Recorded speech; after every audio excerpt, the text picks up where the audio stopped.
Welcome to the Productivity Podcast. You might be able to hear the birds singing in the background on this glorious day that we're recording. It's Productivity Insights with Sue and Simon, and Sue is back. Hi, Sue. Hello. How are you doing? Good, thank you. So today we're going to talk about the law, not the police. Parkinson's law. I think we've mentioned it before on a couple of the podcasts, but Parkinson's law was created by Cyril Northcote Parkinson in 1955 for an essay that he was doing for The Economist. He was a British naval historian and was trying to point out some of the bureaucracy that exists in the British civil service, but since then that law has been taken and is widely used in life and the world of productivity. So the law is work expands so as to fill the time available for its completion. Do you want to give us some real life insight and deep dive into that? So what does it actually mean in kind of real speak? In real speak, what it means is I'm not going to rush to finish what I'm doing if I've not got anything to do afterwards. So it's about people slowing down. And we tend to see it happening because when you are qualified as a work study analyst, you're taught how to assess the pace that people are working at. So our team can assess the pace that people are working at, where 100 is ideal. And that pace rating isn't just about speed, it's about effectiveness as well. So it's about how accurately, how well it's being done. So if somebody's walking along briskly, you count that as 100. If somebody's dawdling, then that would be doing slower. So it's not just for working, it's all sorts of tasks and things that can be rated for the effectiveness and the pace that they're being done at. But basically 100 is good.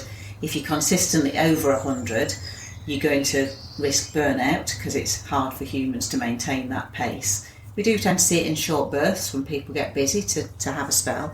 But if it's maintained for a long time, say the colleague can get burnout, but equally quality tends to drop. So it's hard if you're working that quickly, it's hard to keep your quality up. And when you're working below that pace, that's when Parkinson's law we often see kicking in because people have slowed down, often because they've got more time than they need to complete a task. So when a person is given more time than they need, they will probably use it anyway. And I think to bring that to life, there's various case studies that have been done where people are given tasks to do and then some of that task taken away, and therefore they still take the same amount of time because they procrastinate about different parts of the task. I think we've probably all been there where we've got work to do, there's been a deadline, and we managed to get the work done in that really short deadline if it's been left. If you think back maybe to how you did your homework when you was a kid, there'll be people that got it done early and out of the way. There'll be others that left it to the last minute and still managed to get it done. Not sure how that impacts quality, but maybe there's a nice balance somewhere in the middle. But we'll have all experienced that procrastination, that slowing down because we've got time to do it. But adversity is the other way of just getting stuff done when we're on a really tight deadline or things have been pushed into probably a smaller amount of time than we need. So it's really interesting. It's kind of stood the test of time. So 1955, as I said, and it's been interpreted in many different ways, but from a productivity point of view, all about that pace of work. And one of the common questions we get asked is, so if I'm being observed by one of our team, then I'll just work quicker, or I'll just work slower because I think I can buck the system. And that's where the pace rating helps normalise that data. Yeah, you're right. We do, when we're timing things, we normalise it. So if somebody is working particularly fast or particularly slow, it's always normalised back to the 100. But for most studies, you find that actually people very quickly drop back into normal behaviour. It's kind of hard as humans for us to remain alert as to, somebody observing you. Generally, people just drop back and become like normal. We see normal behaviours. And certainly in a customer-facing environment where you've got customers that are driving the pace, if you're measuring a till transaction and you're being a slow cashier, then you build up a queue. If you're doing too quick, then you create yourself kind of idle or wait no customer time. So there's factors that get in there.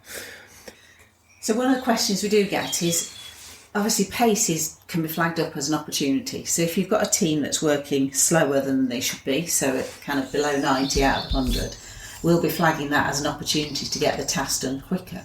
And often the sorts of tasks that we see being done at that slightly slower pace are the ones that are more optional and they become time fillers. So it might be cleaning, dusting. If you think about beauty halls that we've both spent quite a bit of time in, the amount of dusting is probably related to the amount of time available, not to the amount of dust that there is. Folding in fashion sticks in my mind, so I've touched it twice, but I'll just fold it or titivate it again. Pulling forward shelves in any shop, tidying, does it really need tidying or am I keeping busy? Those sorts of time filler tasks, it can be sweeping up in a warehouse, it can be all sorts of things. Those sorts of things that are time filling tend to be done at a low pace because they're not being done as purposefully as, right, I've got to get this done and then I'm on to something else. And does that play into why some organisations have things like rumbles or huddles where they focused, back to my time at Focus, Let's Get Ready to Rumble, ironically, used to come on. And then we changed it to Keen. Everybody's changing. At 3:00, everybody should go on the floor and tidy for an hour, and that was done. Now, leadership behaviours drove maybe slightly a different expectation, but the theory was we'd get it all tidy in that hour and then move on. Yeah, that's part of it. And obviously a lot of businesses will set what they call a pace rate for their people. So they'll know if you're picking, you'll know how many orders you should pick an hour or how many items you should be picking. Or if you're putting stock away, there's a case rate for how fast stock should be put to the shelf. So, a lot of people use pace as a way of managing performance as they go through. Scan rate, tills. Yeah, there's lots of different, industries that use it because they appreciate the importance of getting the pace right. So when businesses have got this opportunity flagged to them, there's two ways you can tackle it. Partly, it often sorts itself if the resource actually matches the workload. So it's usually when you've got more people there that you need. Now, it might be because actually things have changed and the business has got more resource than they genuinely need, that they've introduced some efficiency improvements but not taken the resource down to match, or lots of different things. Or it might be you see it on some days of the week and not others. So it might be we're really busy on a Saturday and Sunday, Monday we're not so busy and everything slows down. So by getting that resource to match the workload, pace tends to sort itself out. And can you then follow that upstream to almost how things are budgeted? Yeah. So in a world where you don't give enough resource, are you almost pushing Parkinson's law the other way? So you're diminishing quality and service maybe? And adversely, if you're overfunding areas, you're going to drive a slow pace. Yeah, certainly overfunding drives slowness. If you're sort of routinely underfunding, I think not only do you get a sort of slight pace effect, we don't see a lot of that. I think what you tend to see is those more infrequent tasks that feel more optional not getting done. So do you really, if you're supposed to sweep the stockroom every week, does it get done once a month or only when we've got time? Or I think underfunding creates that kind of environment. Training seems to be one that drops out frequently if things are tight. So I didn't get the training time, or I'll just do it at home online, or we see people taking work home to do, which is a consequence from all this kind of stuff, isn't it? And how it's performed and where it's performed. Yes, yeah, getting that right is really important. And the other thing is leadership. And leadership happens within the culture of an organisation. So some organisations have just got a pacier culture than others, and others will have quite a chatty culture. So we see it in the amount of things like talking about work that you get, or talking about things that aren't work within organisations. So some organisations are much clearer about setting deadlines and targets and managing their people. Others, the leadership will be much kind of laxer, if you like, or won't be as clear. So actually people, if they're not supervised, if you've got big teams across a big area and there's no supervision, then in that instance you can tend to see kind of pace drop because they're not being supervised. We tend to see it on things like night shifts. That can happen.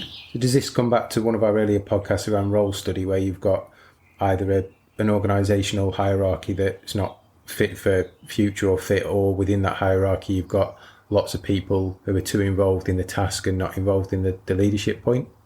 Yeah, I mean, you can see it often when you're out and about kind of in businesses that you might have the team leader that's the busiest person going and other people standing about, and it kind of, when that happens, the minute you've got your head down, then actually you're not as aware of what's happening around you, because when you're focusing on what you're doing, you just can't be as aware of the team and kind of what else is happening. So yes, that happens. So just to reiterate then, Cyril Northcote Parkinson, work it spans to fill available time from 1955 still stands the test of time today, and is in everything we do in our study work, and hopefully in your considerations from a time point of view and a modelling point of view, but something to kind of think about, look out for. And I think we all experience it in our lives. So when you take more time to do something than you need, then Parkinson's law should be that exclamation mark in your mind that springs in. Anything else to add, Sue, in terms of watch outs, look outs, ways to address that we've not covered? Yeah, pace is important. When we're assessing pace, and kind of when people are trained to assess pace, they know to make allowances for things like difficult situations. So when if you're working in a difficult environment, so whether that's very hot, very cold, then you make an allowances in terms of pace for that. If somebody's carrying something heavy, you don't expect them to be walking as quickly as if they're walking without the load. So you have to, if you start thinking about pace, you do have to think about the context of what you're asking people to do, and also the people's abilities. So where you've got trainees, you often don't expect them to work at the same pace, and you'll know that we don't measure the times. If somebody's under training, then they aren't somebody that we would do work study on, because you always want what we term a qualified operator. So you do have to remember people's physical abilities and their degree of training and competence when you're thinking about pace. Excellent. And we've just published a blog which I'll put a link to that you can read from the website around this, and some of this was in a talk that I did at Nottingham University recently.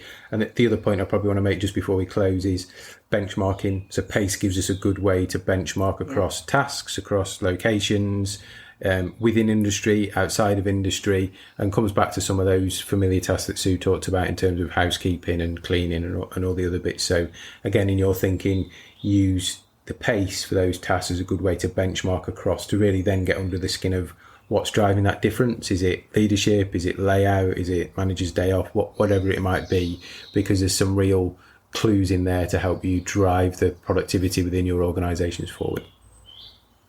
Good. Well, I feel like I've learned a bit more about Parkinson's law today. Hopefully you have, and we'll catch up for the next one soon too. Bye.